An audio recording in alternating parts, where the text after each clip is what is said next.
ஒரு தொகையானது கூட்டு வட்டி மூலம் 4 வருடங்களில் 3 மடங்காகிறது எனில் இதே வட்டி வீதம் அந்த தொகை 27 மடங்காக எத்தனை வருடங்கள் ஆகும்னு கேட்குறாங்க.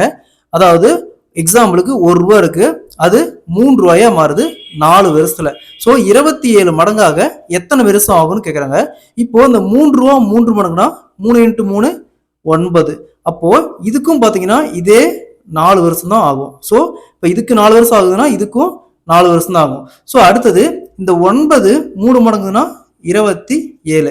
ஸோ 3 9ஆக 4 வருஷம் ஆகுதுன்னா அதே மாதிரி 9ம் 27ஆக 4 வருஷம் தான் ஆகும். ஸோ 27 மடங்குனா இப்போ இங்கே 4 வருஷம் ப்ளஸ் இது ஒரு 4 வருஷம் ப்ளஸ் இது ஒரு 4 வருஷம் டோட்டலாக ஆட் பண்ணால் 12 வருஷத்துல ஒரு தொகை 27 மடங்கா மாறும். ஸோ இதுவே ஒருவேளை ஒரு தொகை 2 மடங்காகி 8 மடங்காதுன்னு கேட்டால் இப்போ இங்கே 1னா இங்கே 2, அதே மாதிரி இங்கே 2னா இங்கே 4, 4னா இங்கே 8. ஸோ நம்ம இதே ட்ரிக் நம்ம யூஸ் பண்ணிக்கலாம்.